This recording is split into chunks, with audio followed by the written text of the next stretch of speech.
People think I was born with a cigar in one hand and a Tommy gun in the other. Like I just showed up in this world already wearing a pinstripe suit and breaking kneecaps in alleyways. But the truth? I was born in Brooklyn, January 17, 1899. Just another Italian kid in a tenement full of noise, steam, and struggle. My name was Alphonse Gabriel Capone. My old man Gabriele was a barber. Honest guy. Worked hard, kept his head down. My mother, Teresa, was tougher than leather. She had to be.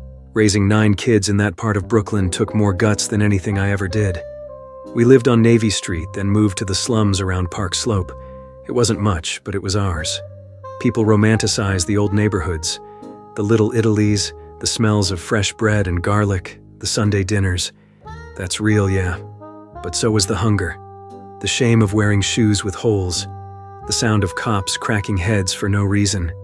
The way a teacher would look at your last name and already decide you were stupid, violent, or both. I went to school like everyone else, PS 133. I wasn't dumb, far from it. I was good with numbers, quick on my feet. But I had a temper, and I didn't like being disrespected. In 6th grade, a teacher hit me, so I hit back. That was it.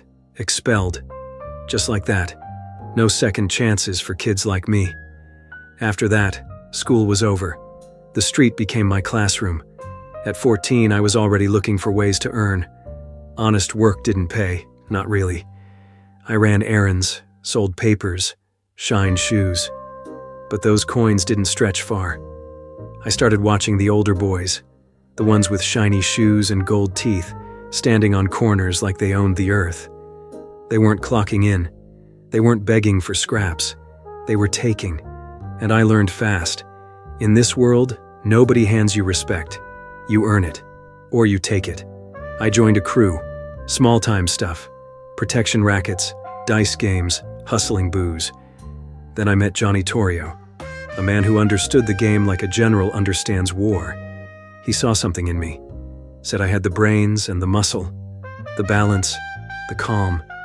He brought me in close. Became my mentor, my model, the one who'd shape the rest of my life.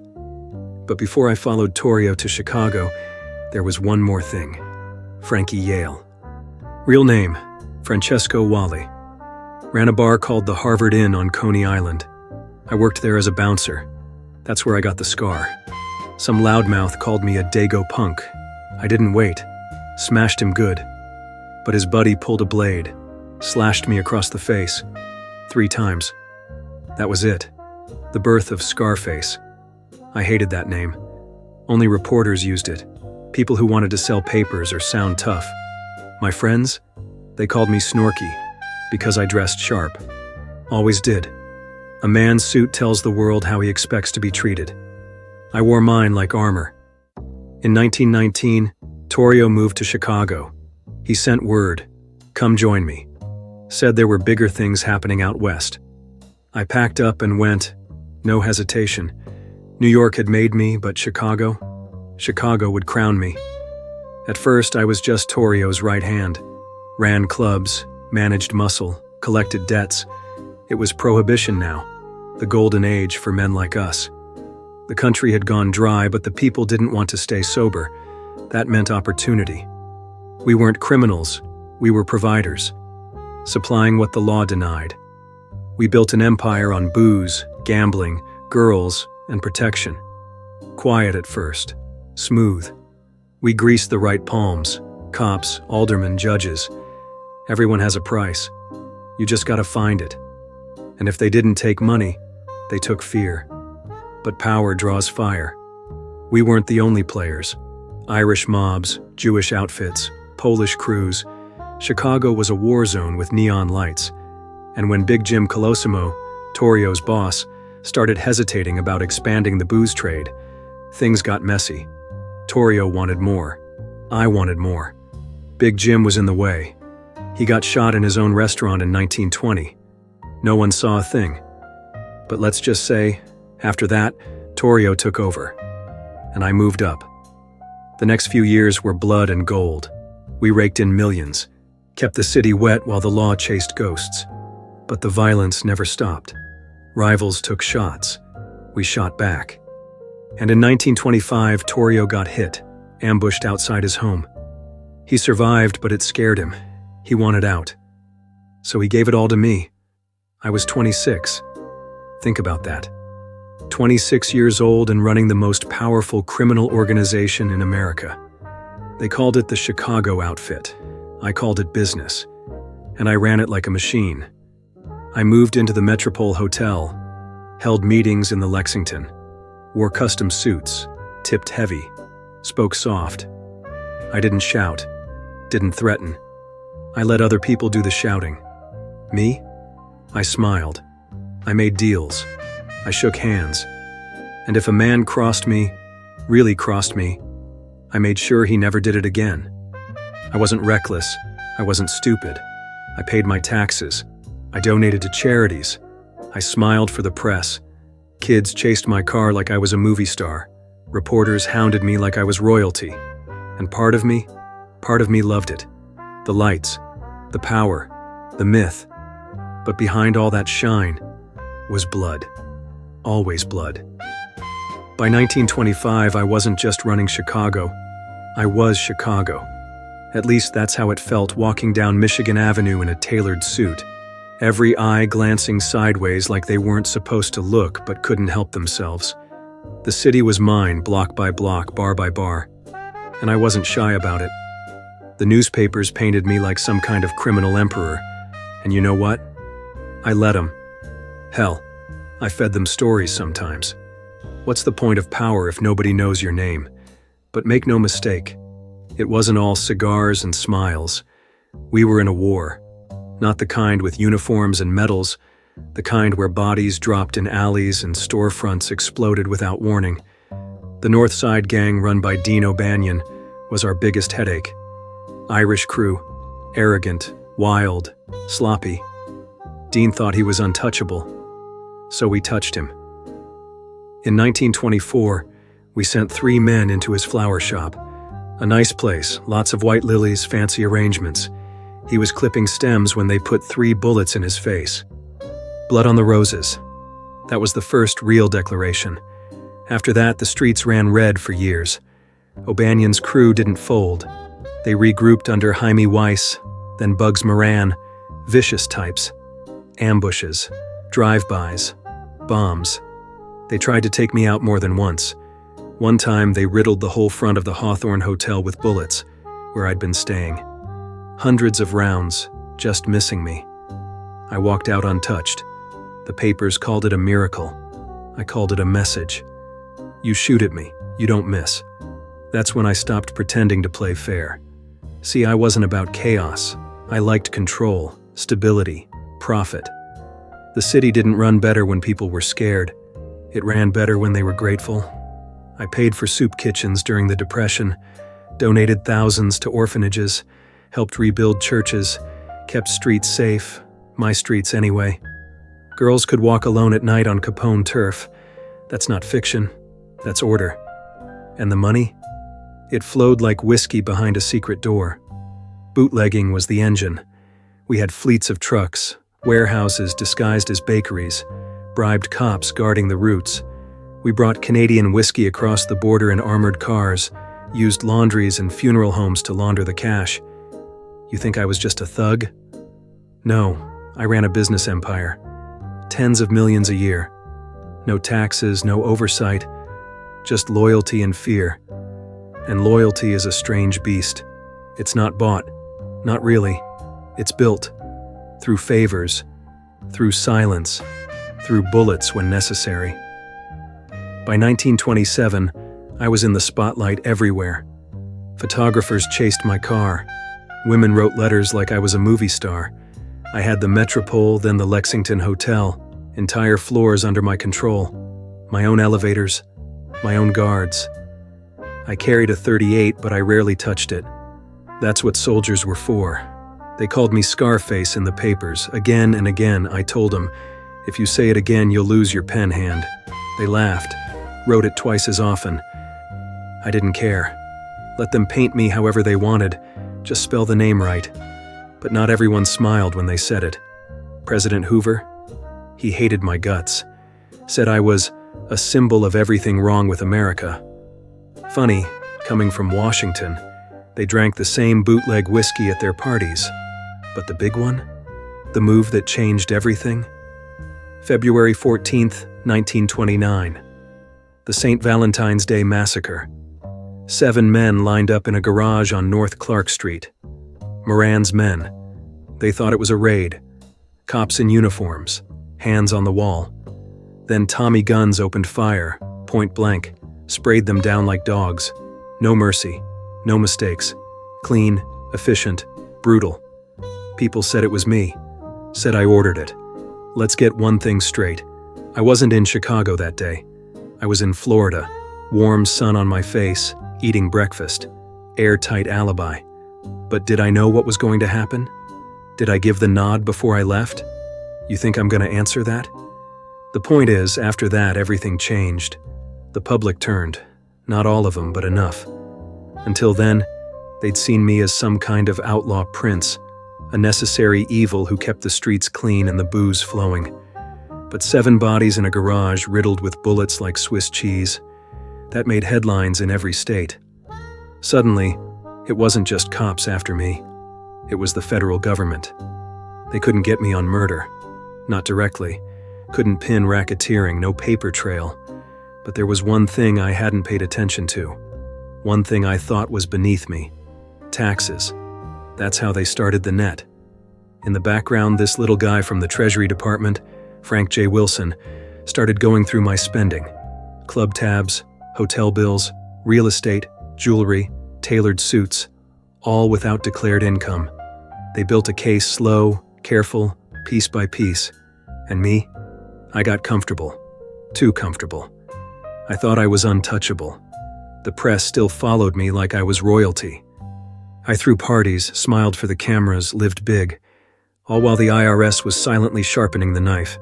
By the time I realized how close they were, it was too late. They say pride comes before the fall. I say comfort comes before the knife. And I got too comfortable. The feds didn't come at me with sirens and badges. They came with numbers, tax records, ledgers, little pieces of paper with dates and signatures. I wasn't afraid of bullets. I was afraid of bookkeeping. They couldn't prove murder, couldn't pin a single drop of blood on me. My men were too loyal, my lawyers too sharp. But tax evasion? That was different. All the suits, all the champagne, all the hotels, the jewels, the houses. And nothing filed with the IRS. No reported income. Not a dime. They had me. In 1931, they brought me in. The press swarmed the courtroom like it was a movie premiere. Every reporter in America wanted a quote, a shot of me smirking.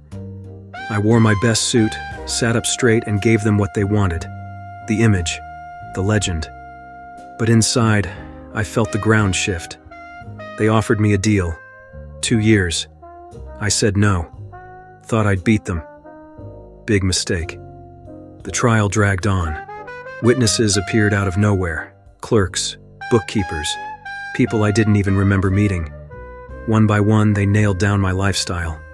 They made it look obscene, lavish, disrespectful. In the end, the judge hit me with 11 years in federal prison, fined me $50,000, charged me court costs. I laughed when they read the sentence, not because it was funny, but because if I didn't laugh, I'd snap. They took me to Atlanta Federal Penitentiary. That place was no hotel. Concrete, steel, heat like hell in the summer. I wasn't treated like royalty anymore. I was inmate AZ-85. I scrubbed floors, slept on a cot, ate slop. But the worst wasn't the food or the walls. It was the ache in my body, the way my hands trembled, the way my head pulsed. The whispers started. Capone's going soft. They didn't know. It wasn't nerves, it was syphilis. I'd picked it up years before, never treated, thought it was nothing. But now it had spread, deep, into my brain. They called it neurosyphilis. I called it the curse.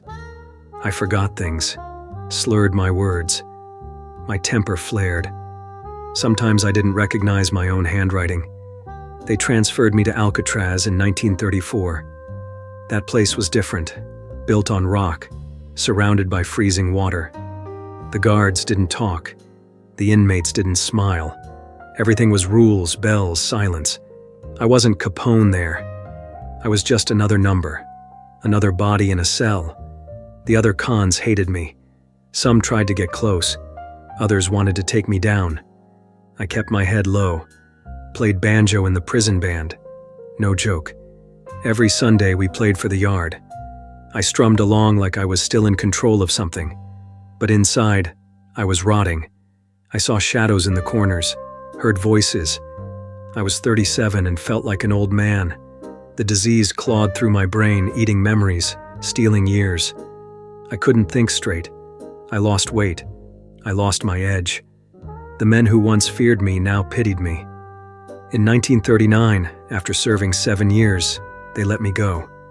Not because they were merciful, because I was broken. They said I had the mind of a 12-year-old. I returned to Palm Island, Florida, where I had a mansion. A palace, really. Big gates, palm trees, fountains. But I barely noticed. I spent my days floating in the pool, babbling nonsense, feeding fish. I wore silk pajamas, shuffled through marble halls like a ghost. The world outside kept moving. The outfit, the organization I built, kept going without me. New bosses, new money, new blood. I wasn't part of it. They didn't need a sick old man. I got letters from former allies, short, polite, meaningless. They moved on. The press still came around, took pictures of me walking the garden. Sometimes I'd wave. Sometimes I just stared. One time a reporter asked me, "Do you regret it?" I didn't answer. Not because I didn't want to, but because I didn't know what he meant. What is there to regret? The blood, the money, the glory, the fall, all of it? None of it? I don't know. That's the thing about memory. When it goes, it takes the truth with it. All that's left are echoes, photographs in your head that fade at the edges. But sometimes, in the quiet, when the Florida breeze came in through the window, I remembered the boy in Brooklyn, the one who got slapped by a teacher, the one who stared at rich men's shoes and dreamed of wearing them. And I wondered, if he saw who he became, would he be proud or terrified? The end didn't come with gunfire. Not for me. No alleys, no bullets, no last stand in a smoky bar. Just silence. Just Florida heat and the slow unraveling of a man who once held a city in his hand. By the time I hit 40, I wasn't even a memory to the people running Chicago. The new bosses didn't call.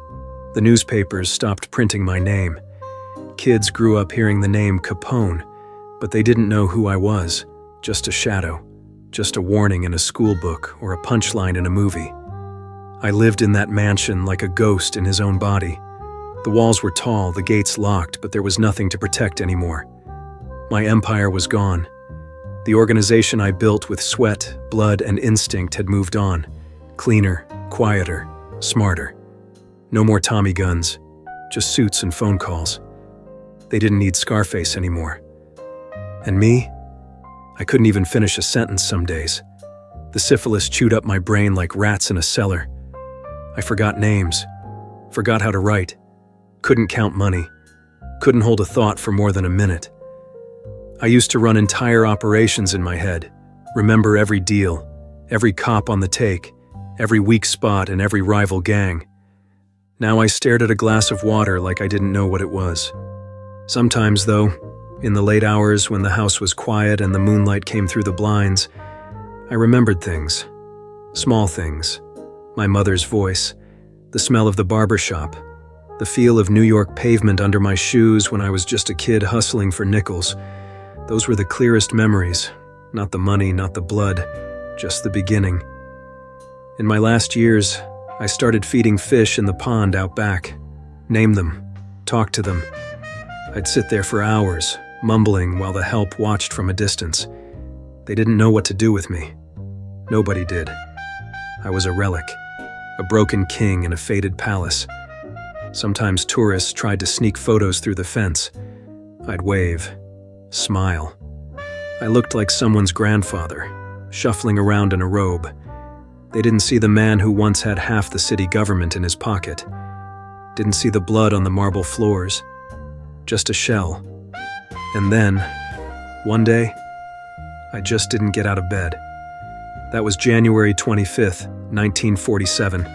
Heart failure, lungs full of fluid, brain long gone. I died at 48. The press woke up for one last headline. Al Capone dead at 48. Some wrote that I died insane. Others called it karma. A few even praised me, the last true gangster. Whatever sold the paper, I guess. They buried me at Mount Carmel Cemetery, next to my father and my brother Frank, the one who got gunned down during a raid back when we still thought we were invincible. The stone read, Alphonse Capone, 1899-1947. My Jesus mercy, simple, plain. Nothing like the life I lived. But death. Death strips everything down to its bones.